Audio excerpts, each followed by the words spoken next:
স্বপ্ন দেখার কথা ইসলামের পুনর্জাগরণ নিয়ে।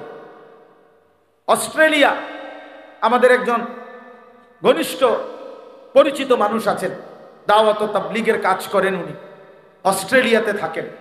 উনি বলছেন আমাদের সুদর্ণপুর আমার শায়েখের মাদ্রাসার মধ্যে উনি তখন বক্তব্য দিতে গিয়ে বলছিলেন যে অস্ট্রেলিয়াতে এমন বিচ্ছিন্ন ছোট ছোট দ্বীপ এখনো আছে, এখনো এই অত্যাধুনিক পৃথিবীর এই যুগেও অস্ট্রেলিয়াতে এমন বিচ্ছিন্ন দ্বীপ আছে যেখানে মানুষের বসবাস সভ্য পৃথিবীর কোনো ছোঁয়া যেখানে লাগে নাই, সেই জায়গাতেও আপনার এখনো এমন অনেক মানুষ আছে যারা কালেমার আহ্বান শুনে নাই, ইসলামের দাওয়াত পায় নাই। তো এখন ওই মানুষগুলো পর্যন্ত পৃথিবীর শেষ মানুষটার কাছে ইসলাম পৌঁছিয়ে দেওয়া কার জিম্মাদারি? এখনো আবু বকর সিদ্দিক রাদিয়াল্লাহু তাআলার জিম্মাদারি। কথা বলে না, বলো না ভাইয়া, এখনো কি ওমরে ফারুকের জিম্মাদারি? তো কার জিম্মাদারি? ওমর ফারুকের উত্তরসূরির জিম্মাদারি, আমার জিম্মাদারি, তোমার জিম্মাদারি। তুমি কোন দিন ডাকবা মানুষকে আল্লাহর দিকে? তুমি ফিরবা কোন দিন? দিন নাই, রাত নাই, শুধু মোবাইল, শুধু নারী, শুধু ছবি, শুধু অস্থিরতা, শুধু বেহায়াপনা, শুধু হাসি ঠাট্টা আহ্লাদ। এই এক জিন্দেগি কি? শুধু বিনোদন, শুধু মজা, শুধু উৎসব, শুধু আনন্দ, শুধু ফুর্তি। হায় হায়, একই জীবন, একই জীবন। এ কোথায় যাচ্ছে আমরা শেষ পর্যন্ত? এজন্য বন্ধু, দোস্ত, আখলাকের সুন্দর চাই, আখলাকের সুন্দর চাই, আখলাকের সুন্দর চাই। একজন যুবক, মূলত আমাদের কোরআন সুন্নাহর ভাষায় যে প্রাপ্তবয়স্ক সেই যুবক, অর্থাৎ যে বালেগ হয় সেই যুবক, সেই যুবক মূলত। বিশেষ করে আমার দিল থেকে কিশোর যুবক, নওজোয়ান, তরুণ, তাদের চরিত্র সংশোধন হোক, তারা সুন্দর হোক, তারা জিন্দেগি গঠন করুক, আগামী দিনের জন্য, ইসলামের জন্য তারা ফিকির করুক। এই বিষয়টা খুব বেশি আমার হৃদয়ে উঠানামা করে। ফলে বলতে বলতে এখন একটা পর্যায়ে এসে এমন দাঁড়াইছে যে সারাক্ষণই নওজোয়ানদের জন্যই বলতে মন চায়। তো হাদিসের মধ্যে আছে, আল্লাহর নবী সাল্লাল্লাহু আলাইহি ওয়াসাল্লাম বলছেন, কুল্লুন মুয়াসসারুন লিমা খুলিকা লাহু। নবী সাল্লাল্লাহু আলাইহি ওয়াসাল্লাম বলেন, প্রত্যেককেই আল্লাহ তাআলা যে কাজের জন্য সৃষ্টি করেছেন সেটা আল্লাহই তার জন্য সহজ করে দেন। এজন্য অনেক ভারী কাজ অনেকে খুব সহজেই করতে পারে, আল্লাহ তাআলা তার জন্য এটা সহজ করে দিয়েছে। আরেকজনে এটা মোটেই পারবে না। এক একজনের জন্য আল্লাহ তাআলা এক একটা কাজ সহজ করে দিয়েছে। আমি মনে করি আল্লাহ তাআলার পক্ষ থেকেই এটা আমার দিলে, যে কিশোর, নওজোয়ান, তরুণ, যুবক তারা আল্লাহর দিকে ফিরবে, আত্মসংশোধন, নিজেকে গঠন, নিজের চরিত্র সংশোধন, নিজের ঈমান আমলের জিন্দেগি সুন্দর করা, এইটাই আমার একটা বড় ফিকির। তো এমনিতে সব সারা দেশে যেখানেই মাহফিলে যেটুকু যাওয়ার সুযোগ হয় সব মাহফিলেই আমি এটা বেশি বলি। এখন বলতে বলতে দেখলাম যে সব মাহফিলেই নওজোয়ান শ্রোতা আমার বয়ানের সময় বেশি। আমার উপলব্ধি হয়েছে এটা। তাই আমি ভাবলাম যে এই যে আল্লাহ তাআলার পক্ষ থেকে দিন রাত আমি বলার চেষ্টা করি, এইটারে একটা ধারাবাহিক রূপ দেওয়া দরকার। অর্থাৎ কোনো অঞ্চলে গেলাম, বললাম, তাৎক্ষণিক একটা যুবক উৎসাহিত হয়েছে আল্লাহর দিকে ফিরবার জন্যে, কিন্তু এরপরে তো সে আর আমার সাথে দেখাও হয় নাই, কথাও হয় নাই, কোনো যোগাযোগও নাই, কোনো সিস্টেম নাই। তাইলে তার খোঁজখবর নেওয়া কিভাবে? কেমন আছে, কতটুকু আগাইলো আল্লাহর পথে, আখেরাতের পথে, নিজের আখলাকের সৌন্দর্যের ক্ষেত্রে আগাইলো কেমন, এই খোঁজখবর নেওয়া, মনিটরিং করা, তদারকি করা, এটা তো উচিত। এই চিন্তাকে সামনে নিয়ে সব মিলায়া আমরা আমার শায়েখ আল্লামা মুফতি মুশতাকুন নবী কাসেমী হুজুরের সাথেই আমি এই মশওয়ারাটা করছি যে হুজুর আমি চাই যে আলাদাভাবে শুধু এই কিশোর তরুণ যুবক তাদের জন্যেই শুধু পৃথক ইসলাহি মজলিস করব, শুধু তাদের জন্য, যেন ওদেরকে নিয়েই কিছু কথা আলাদা বলা যায়। হুজুর খুব উৎসাহ দিয়েছেন এবং এমন কিছু কথা বলছেন যেটা আপনাদের সামনে বলার মতো না, কিন্তু বাকি আমারে যা বলার বলছেন। লম্বা সফর, আমি ঢাকা থেকে তখন সিলেট যাচ্ছিলাম হযরতের গাড়িতে করে, তখন বলছেন অনেক কিছু, বলছেন অনেক উৎসাহ দিয়েছেন, অনেক দিল থেকে উৎসাহ দিয়েছেন, সাহস যোগাইছেন। এবং আজকের এই ডেটে জোহরের পরে হযরত আসবেন, আসার কথা ছিল না, আজকে কুমিল্লা আসারই কথা ছিল না, থাকবেন নোয়াখালী সিদ্ধান্ত ছিল, কিন্তু নিজের হাতে পরে ডায়েরিটা নিয়ে, তো নিজের হাতেই উনি ওনার ডায়েরিতে আজকে শনিবার বাদ জোহর আমাদের এখানকার জন্য মজলিস এটা লিখছে। আল্লাহ যদি আনায়, আশা করি আসবে ইনশাআল্লাহ। তারপরও আমরা দোয়া চাই যে আল্লাহ তাআলা যেন হযরতকে আফিয়তের সাথে আমাদের মাঝে আনায়। তো এই জন্য বললাম যে আজকে এই চিন্তাটা সবচেয়ে বেশি আমি যার সাথে পরামর্শ করে মোটামুটি একটা গুছাইবার এতটুকু চেষ্টা করছি, সে আমাদের এতক্ষণ যে বয়ান করলো, মাওলানা ইয়াহিয়া ইউনুস, সে আমার একান্ত প্রিয় ছাত্র এবং আলহামদুলিল্লাহ একজন মেধাবী ছাত্র। ধারাবাহিকভাবে কওমি মাদ্রাসায় দাওরায়ে হাদিস পাশ করছে, সরকারি আলিয়া মাদ্রাসা থেকে কামিল পাশ করেছে এবং কুষ্টিয়া ইসলামী ইউনিভার্সিটি থেকে অনার্স মাস্টার্স করা। আলহামদুলিল্লাহ কিশোর নওজোয়ান নিয়ে তারও অনেক ফিকির। এরপরে আমাদের সাথে সম্পৃক্ত আরও কিছু নওজোয়ান আলেম, কমপক্ষে 10-12 জন এখানে আছে, যাদেরও আমরা একসাথে ফিকির যে এটা, যে আমরা এই কাজটাকে আরেকটু সুন্দর, আরেকটু শৃঙ্খলায় এবং ধারাবাহিকভাবে আমরা করতে চাই। অর্থাৎ আমাদের মাদ্রাসাতেও 3 মাস পরে হোক, 4 মাস পরে হোক, যেভাবে সুযোগ মিলে মাশওয়ারা করে ইসলাহি মজলিস শুধু কিশোর নওজোয়ানদের জন্য করব। একটা বিষয় হলো, কিছু কথা আছে, কিছু বিষয় আছে, বড় মাহফিলের চারিদিকে মাইক লাগায়, বাড়ি ঘরে মা বোন থাকে, বয়স্ক মুরব্বী শ্রোতা থাকে, তো নওজোয়ানকে অনেক কথা ওদের সামনেও বলা যায় না, তো যার কারণে কিছুটা বিব্রত বোধ করি।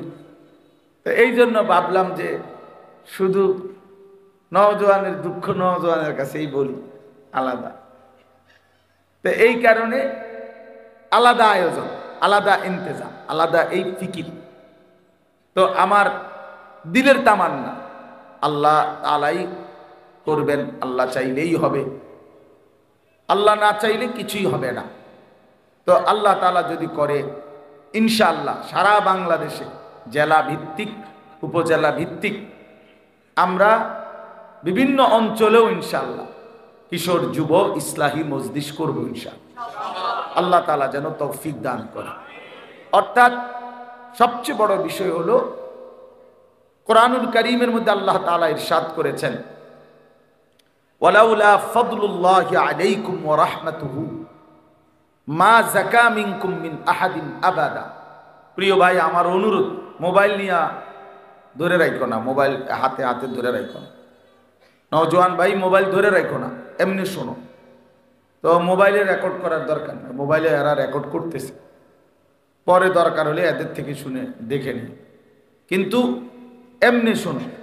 যারা অনেক কষ্ট করে, আমি নিজেও সকালবেলা, আমার এটা ঘুমের টাইম, স্বাভাবিকভাবে আমি সকালবেলা ঘুমাই, কিন্তু আমার এই ঘুমের টাইম আমি না ঘুমাই আসছি। এই জন্য সবাই কষ্ট করে আমরা আসছি, যে যেখান থেকেই আসছি সময় নিয়ে কষ্ট করে ফিকির করে আসছি, অল্প হোক। আজকের এই প্রথম আয়োজনে ইনশাআল্লাহ আমি মনে করি এই নওজোয়ান ভাই তোমরা যারা আসছো, আগামী দিনে আল্লাহ যদি কবুল করে, এটা যদি আরো বড় পরিসরে হয়, আরো সুন্দর হবে, আরো বড় হবে, আল্লাহ চাইলেই হবে ইনশাআল্লাহ। তখন এই শুরুর মানুষগুলো, প্রথম যারা অংশগ্রহণ করলাম আজকে, পরবর্তীতে যতজন এই কার্যক্রমের সাথে অংশগ্রহণ করবে ইনশাআল্লাহ প্রত্যেকের নেকির সমপরিমাণ সওয়াব এই উদ্বোধনকারীরা পাবে। মান দাআ ইলা হুদান কানা লাহু মিনাল আজরি মিসলু উজুরি মান তাবিআহু। তো সরাসরি হাদিস, আল্লাহর নবী সাল্লাল্লাহু আলাইহি ওয়াসাল্লাম বলেন, যে কাউকে কল্যাণের দিকে ডাকলো, হেদায়েতের দিকে ডাকলো, অতঃপর যতজন তার সেই আহ্বানকে অনুসরণ করলো, প্রত্যেকের সমপরিমাণ নেকি এই আহ্বানকারীকে আল্লাহ তাআলা দান করবে। তাহলে আজকে আমরা প্রথম, তা আমরা ইনশাআল্লাহ ধরে নিলাম যে সারা বাংলাদেশের কিশোর নওজোয়ানকে আমরা আহ্বান করলাম, তাইলে ইনশাআল্লাহ এরপরে যারা আসবে তো তাদের সমপরিমাণ নেকি আমরাও পেতে থাকবো ইনশাআল্লাহ। তো আমি বলতেছিলাম বিষয়টা এই জন্য আলাদা বুঝা, নিজেরা বুঝার চেষ্টা করলে ইনশাআল্লাহ ধারাবাহিকভাবে আমরা এটা লিখছি। মাওলানা ইয়াহইয়া আলোচনা করেছে মদ, জুয়া, চরিত্র ও জীবন বিধ্বংসী মহাপাপ। এটা আমার নিজের হাতে দেওয়া শিরোনাম।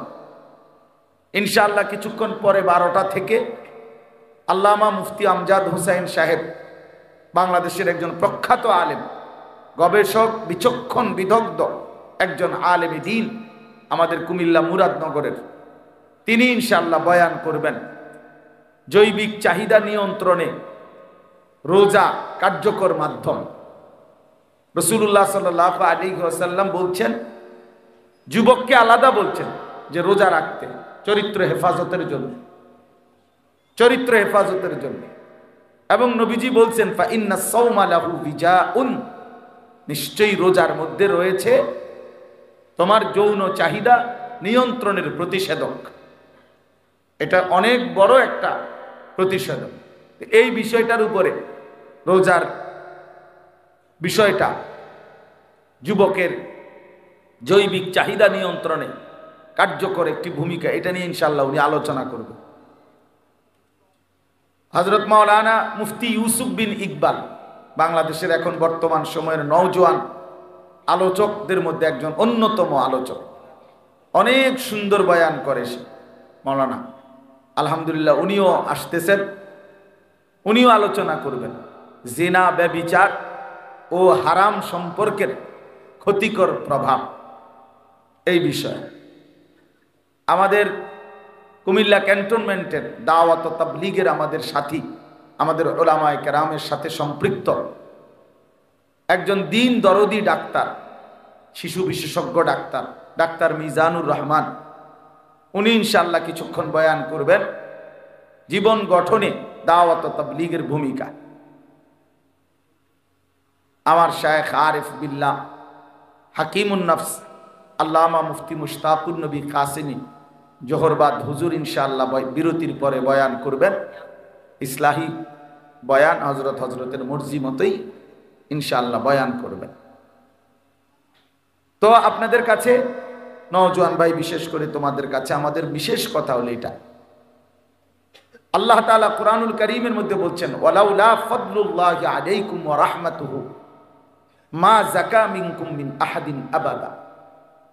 আল্লাহ তাআলা বলেন যে আল্লাহ তাআলার দয়া, অনুগ্রহ, রহমত যদি না হয় তাহলে কেহই নিজেকে নিজে সংশোধন করতে পারে না।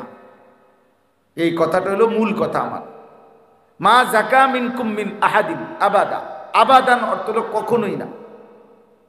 কেউ নিজেকে নিজে চরিত্রবান, আখলাকওয়ালা বানাইতে পারবে না, নিজে নিজে পারবেন। আমি নিজে ভালো হয়ে যাব, আমি নিজে এখন থেকে ভালো হয়ে যাব, পারতেন না।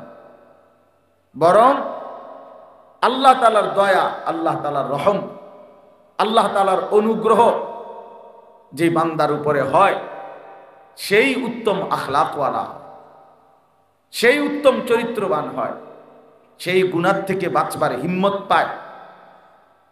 কুরআনুল কারীমের মধ্যে আছে আল্লাহ তাআলা বলছেন আল্লাহু ইয়াজতাবি ইলাইহি মান ইয়াশা ওয়া ইয়াহদি ইলাইহি মান ইউনীব। আল্লাহু ইয়াজতাবি ইলাইহি মান ইয়াশা অর্থ হলো আল্লাহ যাকে চান তাকে আল্লাহ জজ্ব করেন। জজ্ব এই শব্দটা অর্থ হলো আল্লাহ তাআলা নিজেই তাকে আকর্ষণ করে টেনে নিজের দিকে ফিরিয়ে নিয়ে আসে। আল্লাহ টেনে নিয়ে আসে। আল্লাহু ইয়াজতাবি। সাইয়্যিদুনা ওমর রাদিয়াল্লাহু তাআলা আনহুকে আল্লাহ তাআলাই জজ্ব করেছেন, অর্থাৎ আল্লাহ তাআলাই কুফরির রাস্তা থেকে আল্লাহ নবী সাল্লাল্লাহু আলাইহি সাল্লামকে হত্যা করতে রওনা দিছে, হাতে তলোয়ার, প্রচন্ড রাগ, চোখে মুখে লাল, এবং মক্কার কুরাইশদেরকে বলছে তোমরা গিয়া কাবা ঘরের সীমানায় দাঁড়াও, আমি মুহাম্মদের কল্লা নিয়ে আসতেছি। নাউজুবিল্লাহ। এরকম উত্তেজিত যুবক, এরকম উত্তেজিত তরবারি হাতে, উন্মুক্ত তরবারি নিয়ে যিনি রওনা দিলেন, তো যাচ্ছেন তো নবী সাল্লাল্লাহু আলাইহি সাল্লামকে হত্যা করতে, এক মহা পাপের উদ্দেশ্যে। কিন্তু আল্লাহ তাআলার পছন্দ হয়েছে। আল্লাহ বলছেন আমি তোমাকে এই মুহূর্তেই হেদায়েত দেব, এই চলমান অবস্থাতে হেদায়েত দেব।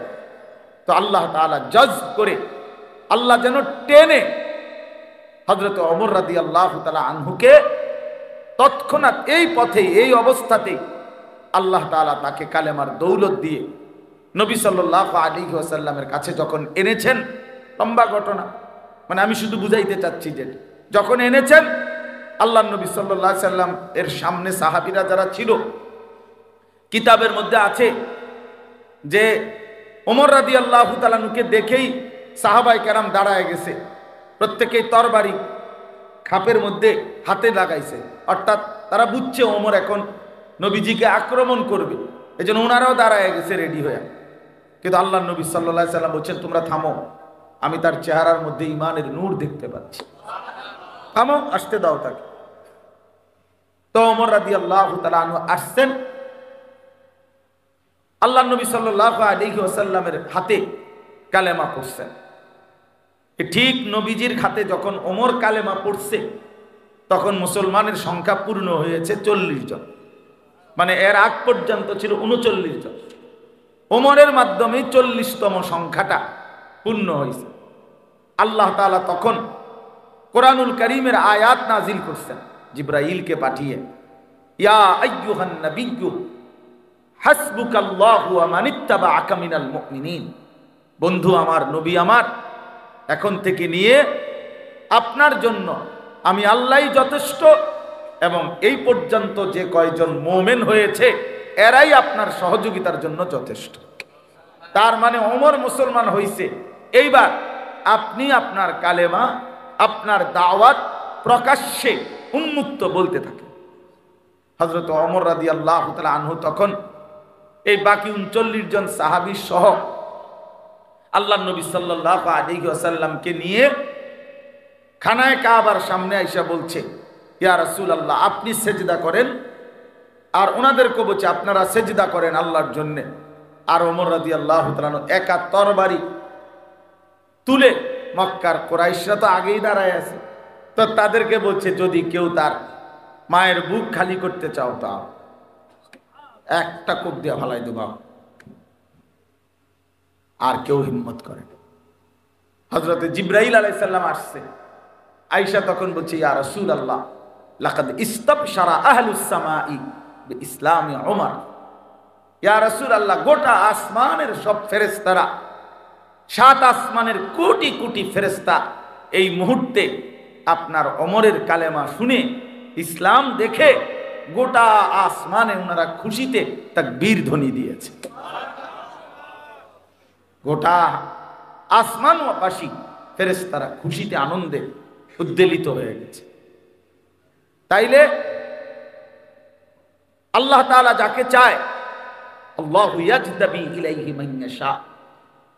এজন্য প্রিয় বন্ধু, আল্লাহ তাআলা চাইলে মানুষ বদলে, আল্লাহ তাআলা আমূল বদলায় দেয়, আমূল পরিবর্তন করে দেয়, জিন্দেগি গড়ে দেয়, সাজিয়ে দেয়, পরিবর্তন করে দেয়।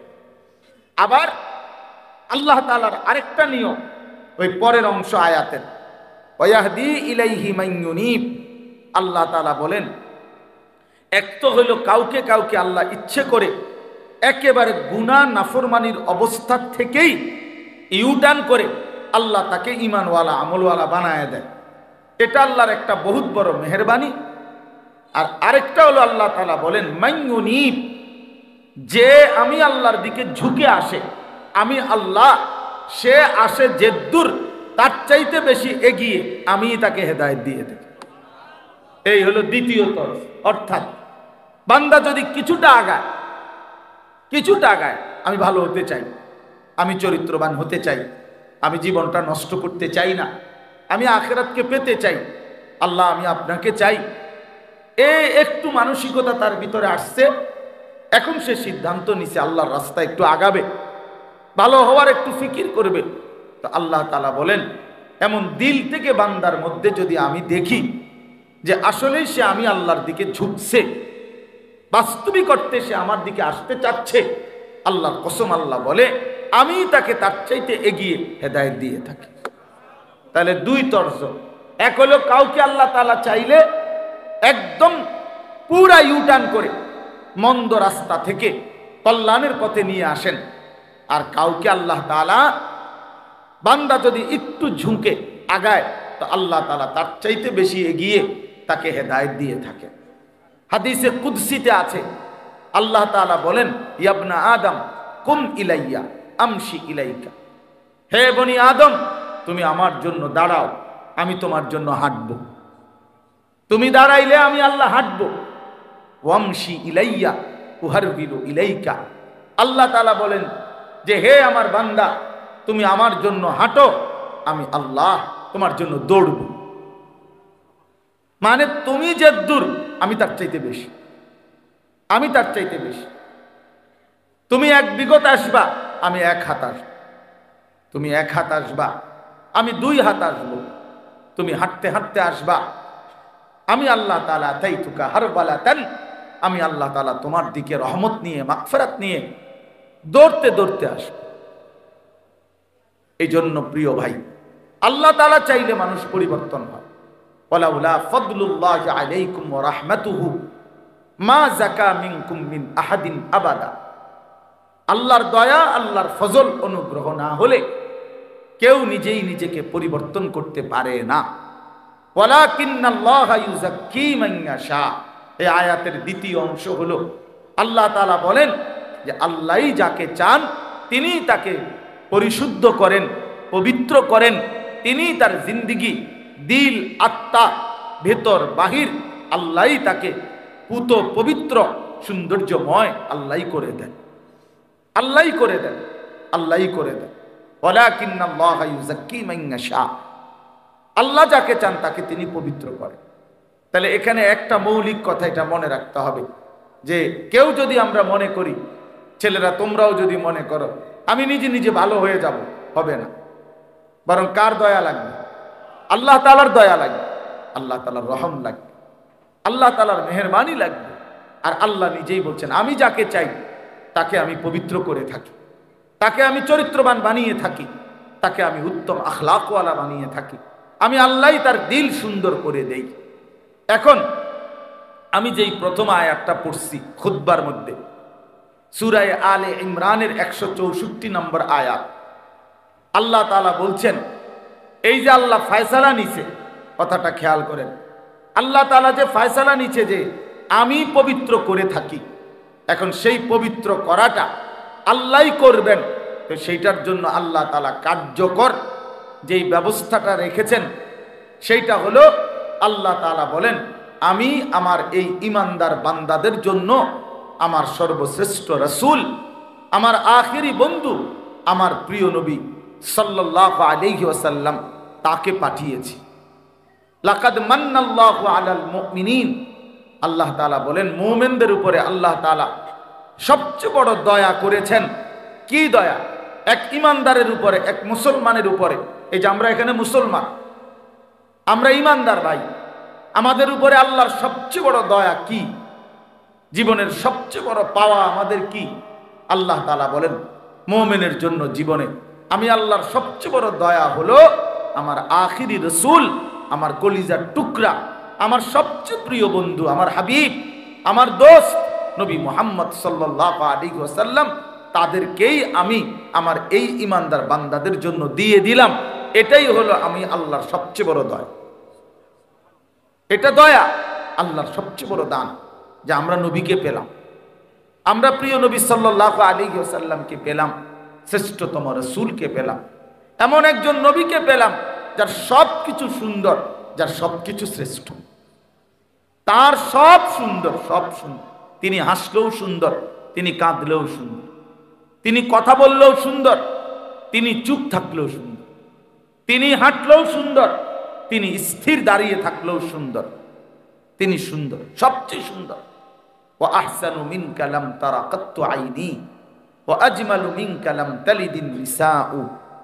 নবী সাল্লাল্লাহু আলাইহি সাল্লামের সাহাবী হযরত হাসান ইবনে সাবিত বলছে যে আয় নবী, আপনার চাইতে সুন্দর আমি এই দুই নয়নে আর কাউকে দেখিনি। আপনার চাইতে সুন্দর কাউকে কোনো মা জন্মই দেয় নাই, প্রসবই করে নাই, এমন সুন্দর। তাহলে তিনি সবচেয়ে সুন্দর, আবার তিনি সর্বশ্রেষ্ঠ, সব গুণে তিনি শ্রেষ্ঠ। জীবনের যত কিছু কল্পনা করা যায় মানুষের জীবনে, সমস্ত গুণে তিনি শ্রেষ্ঠ। বন্ধুর কাছেও শ্রেষ্ঠ, দুশ্মনের কাছেও শ্রেষ্ঠ।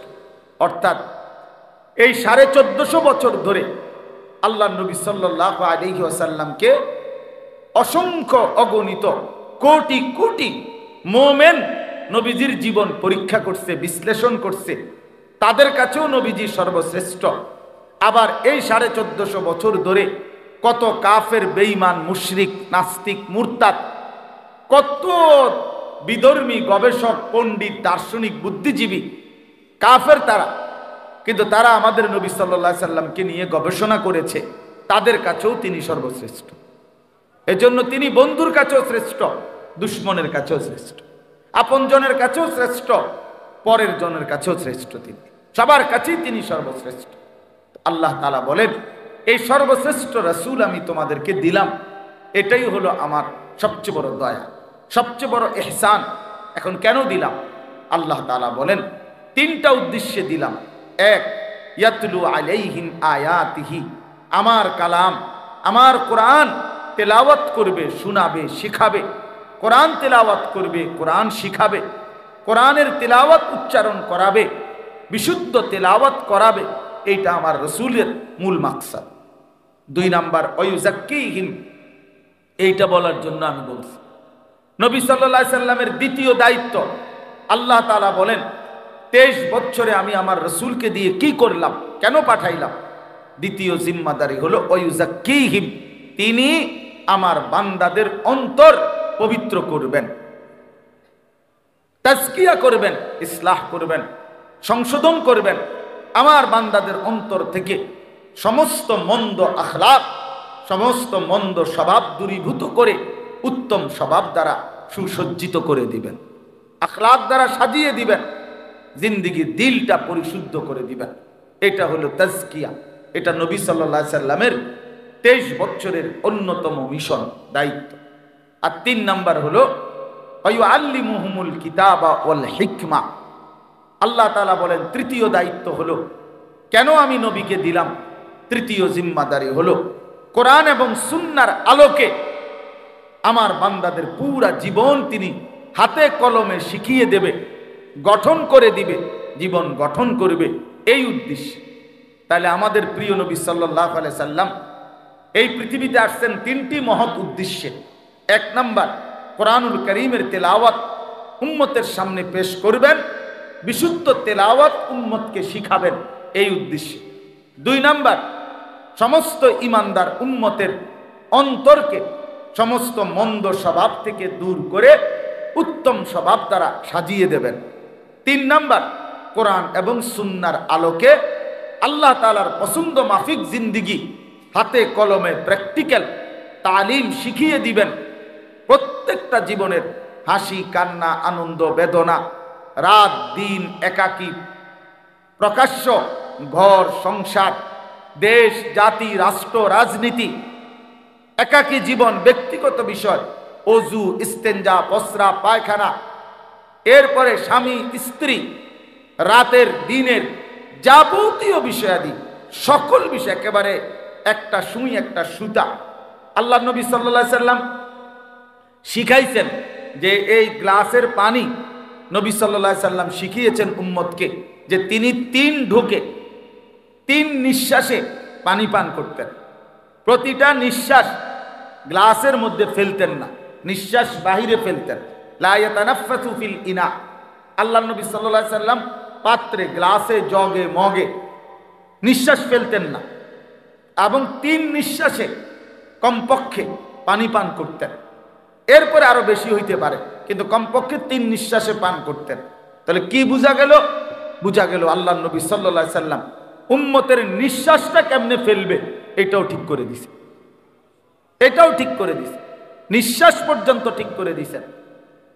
ঘর বাহির, ওযু, ইস্তেঞ্জা, টয়লেট, বাথরুম, পেশাব, পায়খানা, রাত দিন একাকী প্রকাশ্য, জীবনের সকল অঙ্গনে, জীবনের প্রতিটা পদক্ষেপে, একেবারে আদনা থেকে আদনা, ছোট থেকে ছোট, বড় থেকে বড়, সব ব্যাপারে, সব বিষয়ে তিনি সর্বোচ্চ সুমহান আদর্শ কোরআন সুন্নাহর আলোকে আল্লাহ তাআলা কি চাচ্ছেন, জান্নাতের উপযোগীটা কেমন হইলে হবে, আখিরাতের মুক্তি কিভাবে মিলবে, ডান হাতে আমলনামা কিভাবে আসবে, ফুল সিরাত কিভাবে বিদ্যুতের মতো পার হবে, অর্থাৎ আখিরাত এবং জান্নাতের উপযোগী আল্লাহ যা চাইছেন তার শতভাগ প্র্যাকটিক্যাল আল্লাহর নবী সাল্লাল্লাহু আলাইহি সাল্লাম সাহাবায়ে কেরামের মাধ্যমে উনাদের কাছে নবী সাল্লাল্লাহু আলাইহি সাল্লাম শিখিয়ে দিয়েছেন। এটাই নবী সাল্লাল্লাহু আলাইহি সাল্লামের মিশন ছিল। তাইলে প্রিয় ভাই, আমার বলার উদ্দেশ্য হলো, এবার আমি যে মূল বক্তব্যটা বলতে চাচ্ছি, ওই আয়াতের মাধ্যমে বললাম যে নিজেকে নিজে পরিবর্তন, বিশুদ্ধ আত্মশুদ্ধি করা যায় না, নিজে নিজে একাকী ভালো হওয়া যায় না। আল্লাহ বলেন আমার দয়া লাগে, আমার অনুগ্রহ লাগবে, আমার মেহেরবানি লাগবে। আর আল্লাহর দয়া, আল্লাহর অনুগ্রহ হইল, আল্লাহ নিজেই বললেন আমার দয়া আমি আমার রসুলকে পাঠাইলাম। তাহলে আমার রসুলকে দিয়ে ওই যেই উদ্দেশ্য তাজকিয়া, অন্তর পরিশুদ্ধ করা, আত্মা বিশুদ্ধ করা, এটা আমি আল্লাহ আমার বন্ধুকে দিয়ে করাইলাম। তাইলে এখন আমাদের দায়িত্ব কি? আমাদের দায়িত্ব হলো 2টা কথা। 1 নম্বর কথা হলো আত্মশুদ্ধি বাস্তবিক অর্থে আমাদের প্রত্যেকের জন্য ফরজে আইন, অর্থাৎ নিজের অন্তরকে মন্দ স্বভাব থেকে পবিত্র করা, উত্তম স্বভাব দ্বারা সজ্জিত করা নিজেকে মুসলমান হিসাবে, এটা আমাদের জন্য বাধ্যতামূলক দায়িত্ব। এটা খামখেয়ালি বিষয় না, খামখেয়ালি বিষয় না। লোকের সামনে অথবা কখনো কখনো কারো সামনে একটু ভদ্রতা দেখাইলাম, একটু সুন্দর 2টা বাক্য বললাম, এটাকে আখলাক বলে না, এটাকে আখলাক বলে না ভাই, আখলাক বলে না। আঙ্কেলের সামনে আপনি, ভাই তোমার অসুবিধা হলে চেয়ারে বসো, চেয়ার নাও, আছে চেয়ার আছে তো নেও, সমস্যা নাই, চেয়ার নাও। তুমি বারবার মাথা উঠাইলে অন্যদের কষ্ট হয়, আর নয়তো এমনি বসো আসন ধরে, যেমনি সুবিধা হয়। তো এই জন্য বললাম যে এটা জরুরি, আমার এটা আমার দায়িত্ব। আল্লাহ তাআলা কোরআনুল কারীমের মধ্যে বলছেন কাদ আফলাহা মান তাযাক্কা, সফল হয়েছে সে, মান তাযাক্কা, যে তার অন্তরকে পবিত্র করেছে। আল্লাহ বলছেন 14টা কসম করে, কোরআনুল কারীমের মধ্যে অনেক কসম আছে, কসম আল্লাহ কসম করে করে বলছেন। তার মধ্যে একটা সূরাতে আল্লাহ তাআলা 14টা কসম করছে একসাথে, একসাথে। ওয়াশ-শামসি ওয়া দুহাহা ওয়াল কামারি ইদা তালাহা ওয়ান নাহারি ইদা জাল্লাহা ওয়াল লাইলি ইদা ইয়াগশাহা, এইভাবে প্রতিটার মধ্যে 2টা 2টা করে মোট 14টা কসম করে আল্লাহ বলেন বান্দা আমি 14 বার কসম করে বললাম কাদ আফলাহা মান যাক্কাহা, যে তার অন্তরকে বিশুদ্ধ করেছে সেই কেবল সফল হয়েছে। 14 বার কসম করছে, 14 বার কসম করে আল্লাহ বলছে শোনো, খামখেয়ালি করো না বান্দা, খামখেয়ালি করো না, খামখেয়ালি করো না। কাদ আফলাহা মান যাক্কাহা, তাজকিয়া এই ইসলাহি মজলিস মানে কি? নিজেকে সংশোধন করা চাই ভাইয়া। আমরা হাজারো পৃথিবীর হাজারো বিষয় নিয়ে আমরা ভাবতে পারি, গোটা পৃথিবী সুন্দর করলাম, পৃথিবীর অনেক কল্যাণকর সমাজ সেবা, জনকল্যাণ, সংস্কারমূলক কাজ করলাম, ভালো কথা, কিন্তু নিজের ফিকির কোথায়? নিজের ফিকির কোথায়? তুমি তো সেই সকাল থেকে রাত 12টা পর্যন্ত তুমি নওজোয়ান অসংখ্য গরিব দুঃখী মানুষকে মনে করো আজকের দিনে ত্রাণ দিলা, সহযোগিতা করলা, কিন্তু যদি জোহরের নামাজ না পড়ে থাকো এটা কি করলা? যদি আসরের নামাজ না পড়ে থাকো এটা কি করলা? এটা কি করলা? এটা ছেড়ে দিলা কেন? এটা ছেড়ে দিলা? তুমি তো মানব সেবা করো, তাইলে তুমি আরেক নারীর সাথে, আরেক মেয়ের সাথে হারাম প্রেম করো কেন? এটা কি তোমার? তো নিজেরে বরবাদ করে, নিজের চরিত্র নষ্ট করে, নিজের আখিরাত নষ্ট করে অন্যের কল্যাণের ফায়দা কি? নিজে পেশাবের উপরে দাঁড়াইয়া আরেকজনের দুধ খাওয়াইলে লাভ কি? আরেকজনের দুধ খাওয়াইলে লাভ কি? আরেকজনকে মধু খাওয়াইলে লাভ কি? আগে তো এটা ফিকির করা চাই। কোরআনুল কারীমের মধ্যে আল্লাহ তাআলা সিরিয়াল বলে দিছে সংশোধনের 5টা স্তর। 1, কু আনফুসাকুম, নিজের সংশোধন। 2, ওয়া আহলিকুম, পরিবারের সংশোধন। 3, ওয়া আনদির আশিরাতাকাল আকরাবিন, নিকট আত্মীয় স্বজনের সংশোধন। 4, লিতুমদিরা উম্মাল কুরা ওমান হাওলাহা, নিজ এলাকা এবং এলাকার আশপাশের সমস্ত মানুষের সংশোধন। 5, উখরিজাত লিন্নাস তা'মুরুনা বিল মা'রুফ ওয়া তানহাউনা আনিল মুনকার, গোটা বিশ্ব মানবতার সংশোধন। কয়টা হইল? 5টা। এর মধ্যে 1 নাম্বার কি? বলো না ভাইয়া, 1 নাম্বার কি? তো তোমার ফিকির কই? তোমার ফিকির কই ভাই? তোমার ফিকির কই? অনেক আমরা প্রত্যেকেই এখন যদি আমরা বলি যে আপনারা প্রত্যেকেই 10,000 টাকা চাঁদা দিবেন, 5,000 টাকা চাঁদা দিবেন, সবগুলো টাকা একত্র করে আমরা গরিব দুঃখী মানুষকে বিভিন্ন জনকল্যাণমূলক কাজ করব, নিঃসন্দেহে ভালো কাজ, নিঃসন্দেহে ভালো কাজ, অনেক বড় সওয়াবের কাজ। কিন্তু বিষয়টা হলো এইটা মিলে যাবে, হয়তো এইটা টাকারও ব্যবস্থা হয়ে যাবে, কম্বলের ব্যবস্থাও হয়ে যাবে, কিন্তু আমরা যদি বলি চলেন সিদ্ধান্ত নেব আমরা 30 দিন, আমরা 60 দিন একটানা ফজরের নামাজ জামাতের সাথে পড়ব প্রথম কাতারে, এইখানে পাওয়া একটু কঠিন। এখানে পাওয়া কঠিন।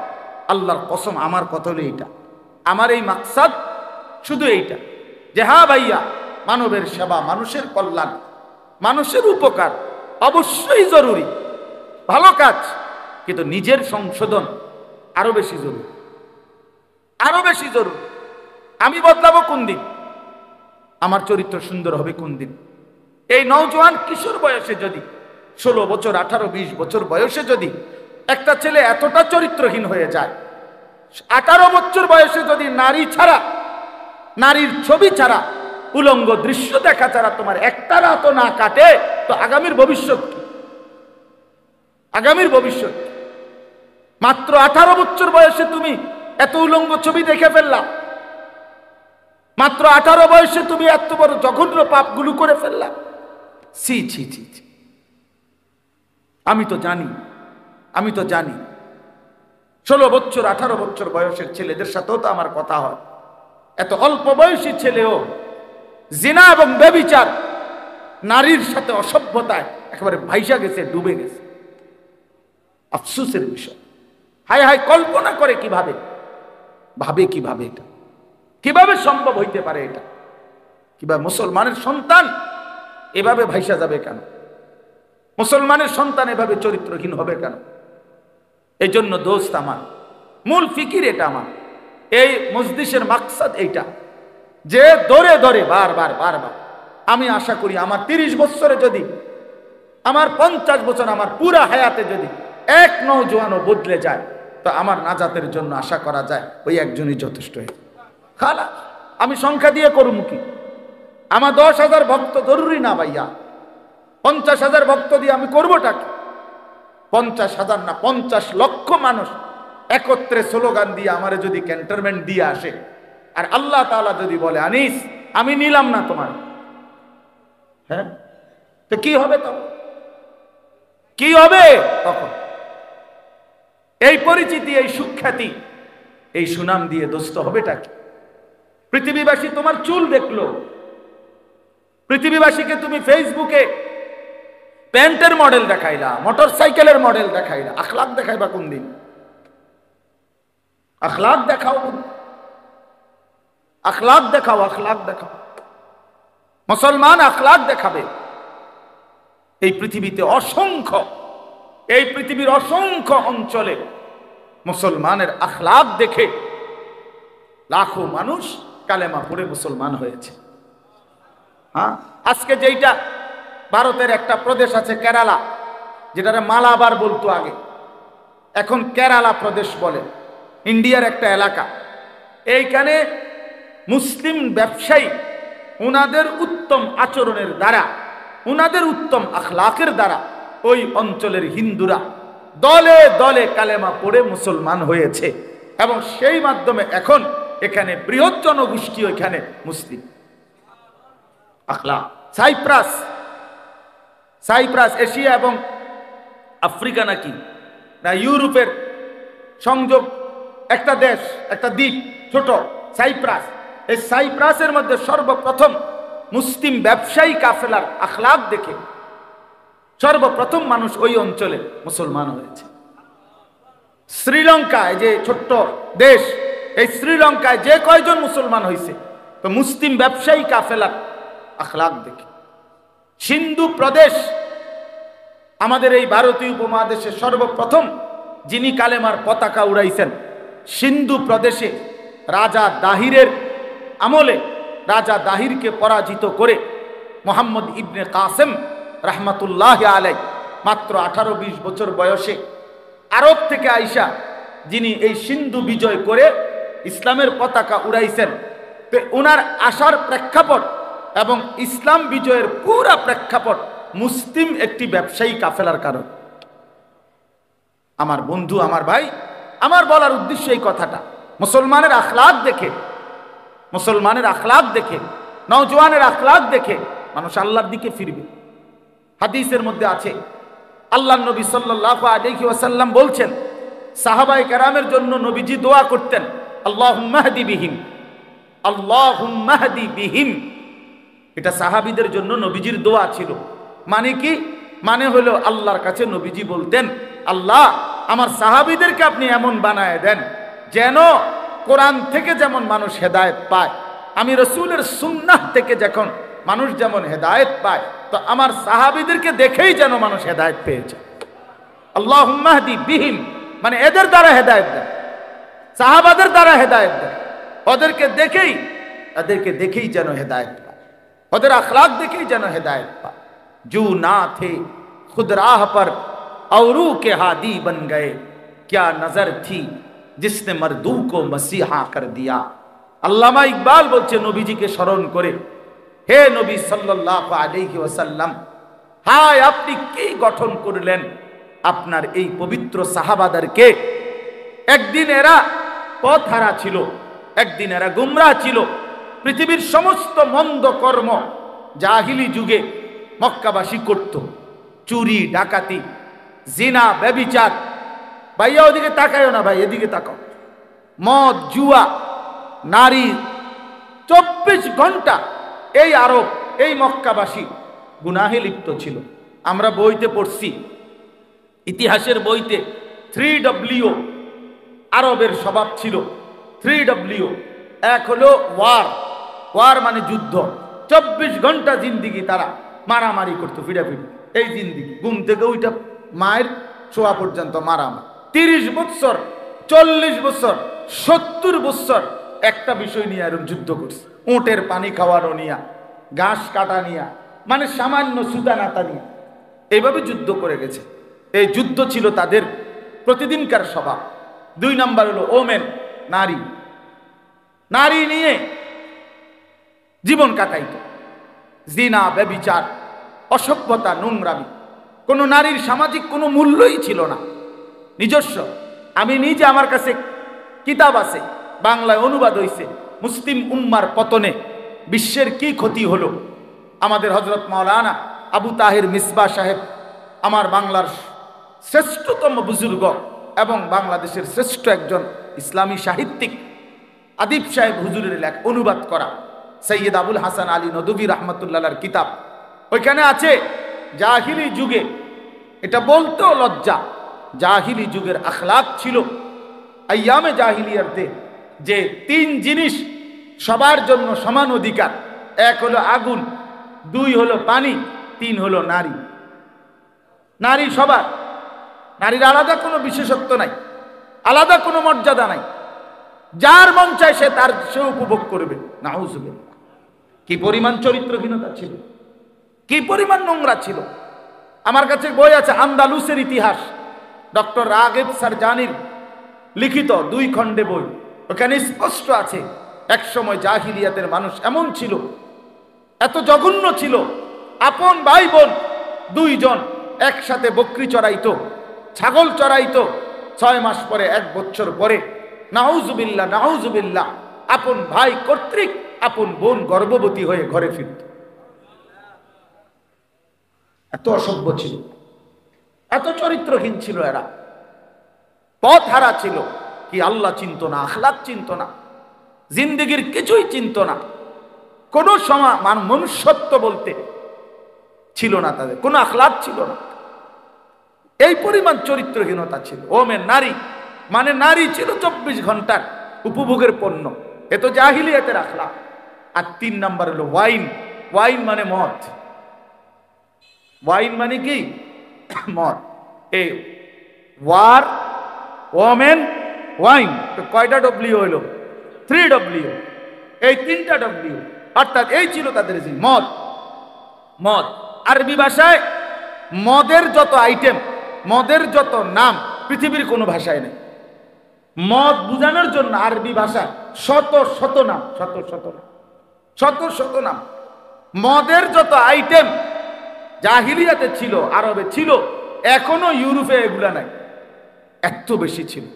মদ তাদের 24 ঘন্টা জীবনের সকল ক্ষেত্রে যেই কোনো কিছু, চা বিস্কুটের মতো তারা স্বাভাবিকভাবে মদ পান করত। তারা এত নিকৃষ্ট যেই মানুষগুলো ছিল, আল্লামা ইকবাল বলেন, হে নবী, যারা পথ হারা ছিল, যাদের কোনো আখলাক ছিল না, আপনার পবিত্র ছোঁয়ায়, আপনার স্পর্শে, আপনার মোবারক মেহনতে, আপনার চোখের পানির বরকতে, আপনার রাত জাগার বরকতে 23 বছরের আপনি দুয়ারে দুয়ারে আপনি মানুষের কাছে কাছে হাঁটছেন, কথা বলছেন, ফিরাইবার চেষ্টা করছেন, ফলে আজকে কি হলো? আওরু কে হাদি বন গয়ে। আজকে সেই মানুষগুলো যারা নিজেরা ছিল পথ হারা, আজকে তারাই হয়ে গেল লক্ষ মানুষের পথ প্রদর্শক। আজ তারা পথ দেখায়, এটা নামায়, আজ তারা পথ দেখায়। জু না থে খুদ রাহ পর আওরু কে হাদি বন গয়ে, যারা নিজেরাই পথ হারাছে। হযরত ওমর রাদিয়াল্লাহু তাআলা আনহু বলতেন, নওজওয়ান শোনো ভাইয়া, ওমর রাদিয়াল্লাহু তাআলা আনহু বলতেন যে আমি সেই ওমর, ইসলাম পূর্ব যুগে আমি এক মহিলার বকরি চড়াইতাম, বকরি চড়াইতাম। আমি কোনোদিন, ভাইয়া মোবাইলটা হাতে যাদের, এটা নামাও, মোবাইল নিয়ে ব্যস্ত হয়েও না ভাইয়া, নিষেধ করলাম না, এমনি শোনো মিয়া। তো বলতেছিলাম, হযরত ওমর রাদিয়াল্লাহু তাআলা আনহু বলতেন যে ইসলাম পূর্ব যুগে আমি মহিলার বকরি চড়াইতাম নির্ধারিত মজুরিতে, পারিশ্রমিকে, কিন্তু উনি বলেন আল্লাহর কসম, আমি কোনোদিন মহিলার বকরিটা সন্ধ্যাবেলায় আইসা গইনা বুঝাইয়া দিতে পারতাম না, ডেলি হারাইয়া লাইতাম, 2টা 4টা হারাইয়া লাইতাম। আমি বুঝতাম না কয়টা নিছিলাম, এখন কয়টা ফেরত আমার মন নাই, কি কয়টা নিছো কি জানি মন নাই, ভুলে গেছি। এরকম আলাবোলা ছিলাম আমি, এরকম সহজ ছিলাম, বুঝতাম না আমি, এরকম বোকা ছিলাম।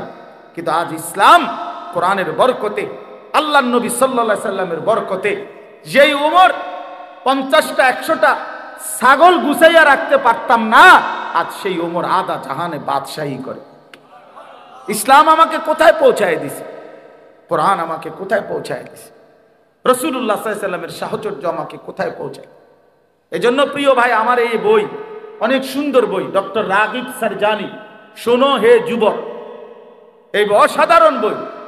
উনি বলছেন, উনি কায়রোর, মিশরের একজন পৃথিবী বিখ্যাত দার্শনিক একজন, উনি বলছেন এই কথা যে আমি কায়রো ইউনিভার্সিটিতে, উনি বলছেন আমি যুব সমাজের সেমিনার হয়েছে, যুব সমাজের সমস্যা বলি এই শিরোনামে উনি বলেন আমাকে তারা অতিথি হিসাবে বক্তব্য দেওয়ার জন্য যখন বলছে আমি ব্যাপক প্রস্তুতি নিয়ে আসছিলাম। তো প্রথমে আমি তাদেরকে বললাম যে তোমরা ছোট্ট কাগজে আমার একটু লিখে জানাও যে তোমাদের সমস্যা কি। তিনি বলেন যে যুবকরা আমার কাছে যখন কাগজগুলো দিল, আমি কাগজগুলো দেখে তারা আমার কাছে যেই সমস্যা পেশ করলো, আমি আসমান থেকে পড়লাম যে হায়, আমি ভাবছি তাদেরকে নিয়ে কি আর তারা ভাবতেছে কি। আমার ভাবনার সাথে তাদের ভাবনা আকাশ পাতাল ব্যবধান। ওখানে লিখছে উনি প্রত্যেক যুবকের সবগুলো কাগজের খোলাসা সারাংশ ছিল বেকারত্ব, লেখাপড়া শেষে বেকার হওয়ার ভয়, বিয়ের আকাঙ্ক্ষা, অথচ এই সময়ে তাদের পক্ষে সামর্থ্যহীনতার কারণে তা অসম্ভব হয়ে ওঠে। যুবক যুবতীদের অবাধ মেলামেশার প্রেক্ষিতে তাদের যৌন আকাঙ্ক্ষা নাড়া দিয়ে ওঠা, দৃষ্টি নামিয়ে রাখতে কষ্ট হওয়া, জটিল শিক্ষা ব্যবস্থা ও তা কাজে না লাগার অনুভূতি, গোপন কু অভ্যাস, হাতের অপব্যবহার, নিজের আখলাকের অপব্যবহার, লজ্জাস্থানের অপব্যবহার ইত্যাদি, দরিদ্রতা, অর্থ সংকট, টাকা পয়সার টানাটানি, এক পেশে ভালোবাসা। মানে বুঝাইছে কেউ কেউ লিখছে আমি ওকে ভালোবাসি, ও আমার পাত্তাই দেন। আজ 3টা বছর ধরে আমি ওর পিছনে ঘুরি, আমি ছাগলের মতো বে বে করি, বে বে, ছাগল বে বে করে, মেয়ের পিছনে হে করে, অপদার্থ বলে কিভাবে। খুব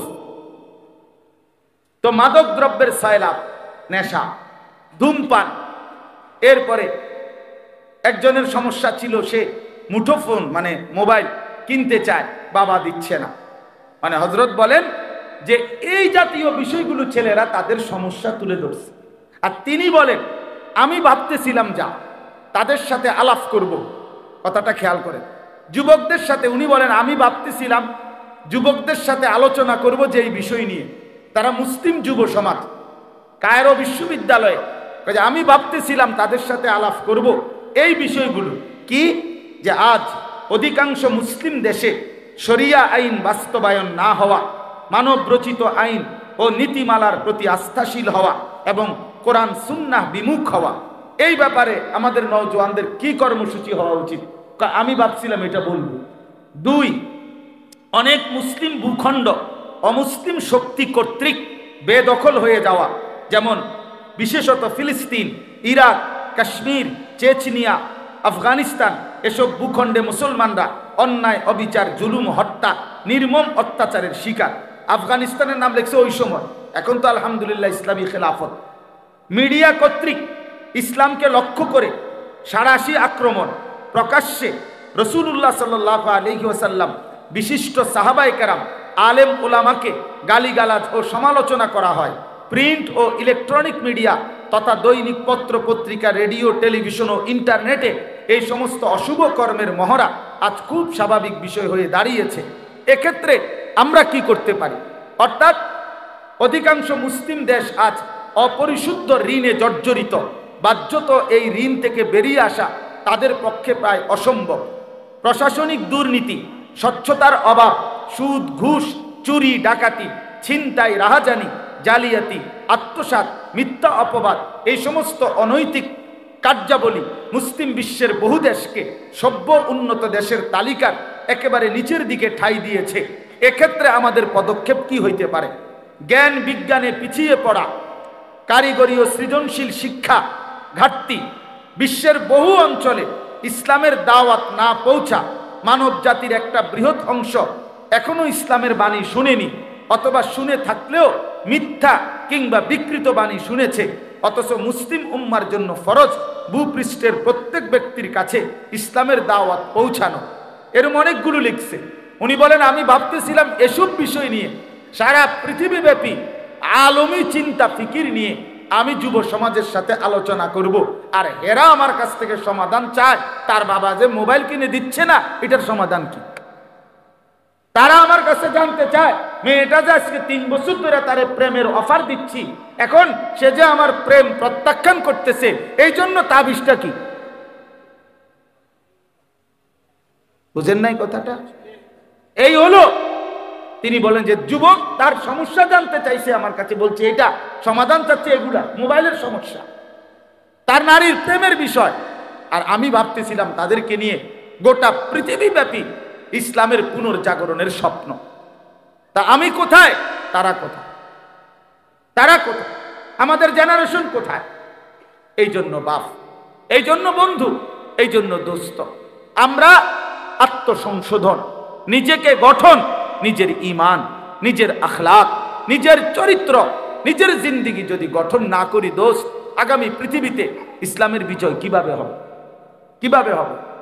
আমাদের যেই ফিলিস্তিনের হামাসের যে মুজাহিদ, যিনি শাহাদাত বরণ করেছিলেন ইয়াহিয়া সিনওয়ার রাহমাতুল্লাহ আলাইহি, এই মহান যোদ্ধা, এই যে কয়দিন আগে যিনি শহীদ হলেন, ইসরায়েলের এই ইহুদি কুত্তারা সর্বশেষ যখন ওনাকে ড্রোনে হামলা করে, শেষ মুহূর্তে উনি যখন লাস্টে টের পাইছে যে ওনার উপরে শেষ বোমাটা হামলা করবে, তখনও ওনার হাতে একটা ছোট লাঠি ছিল, ছড়ি ছিল।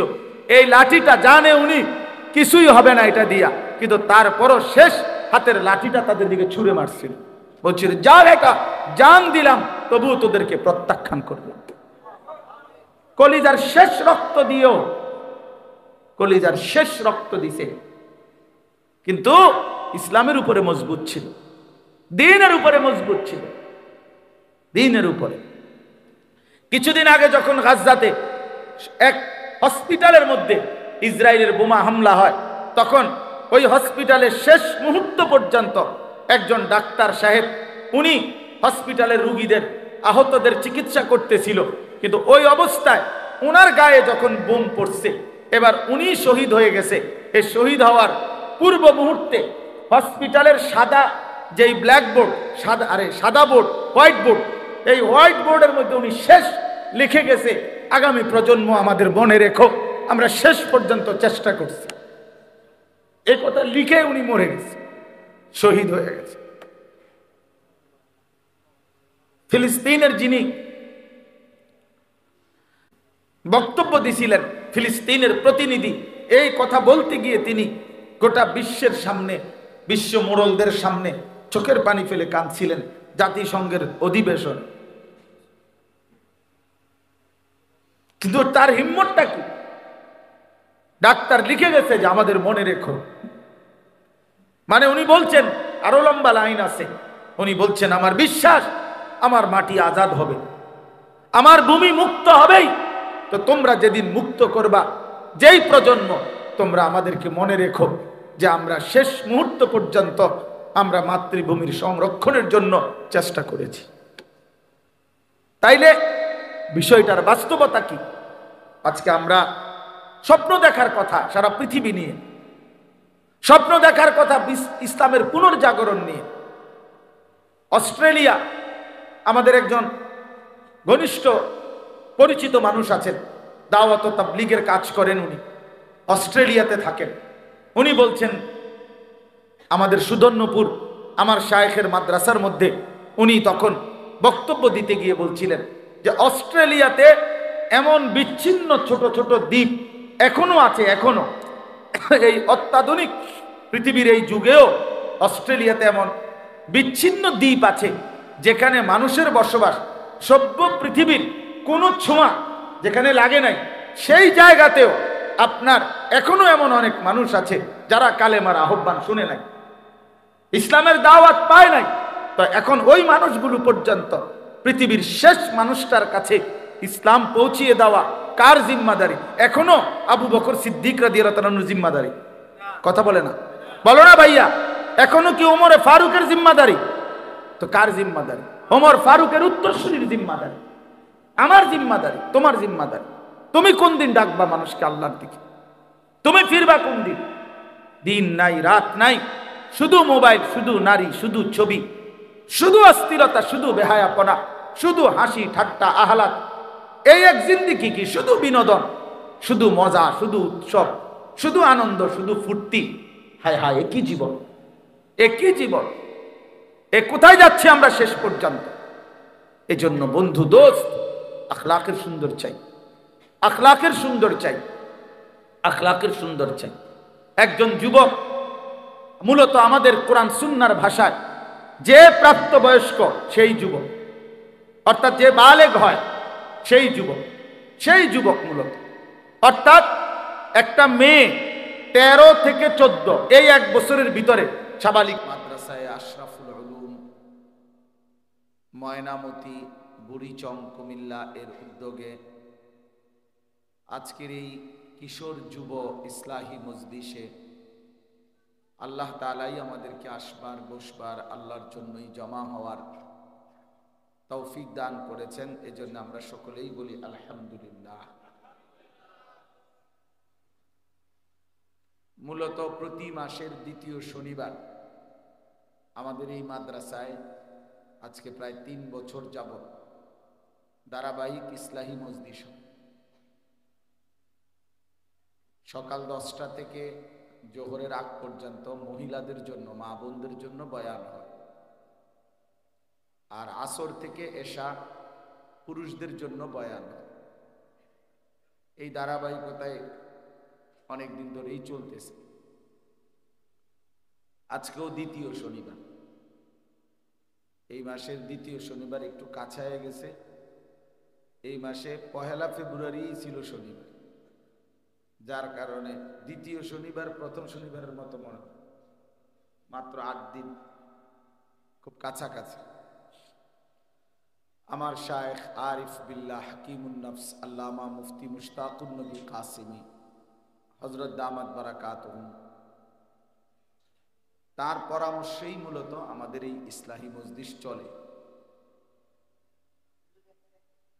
আজকে অনেক দিন যাবত ব্যক্তিগতভাবে আমি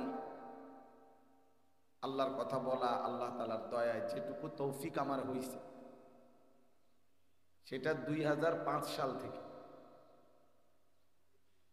তার মানে প্রায় আজকে 21 বছর, না 20 বছর। এই 20-21 বছর ধরে এই অল্প কম বেশি যখন যেটুকু সুযোগ পাইছি, আল্লাহ তাআলা বলার সুযোগ দিয়েছেন, আল্লাহর কথা বলার চেষ্টা করছি। এর মধ্যে বিশেষ করে আজকে 4-5 বছর এই বলতে বলতেই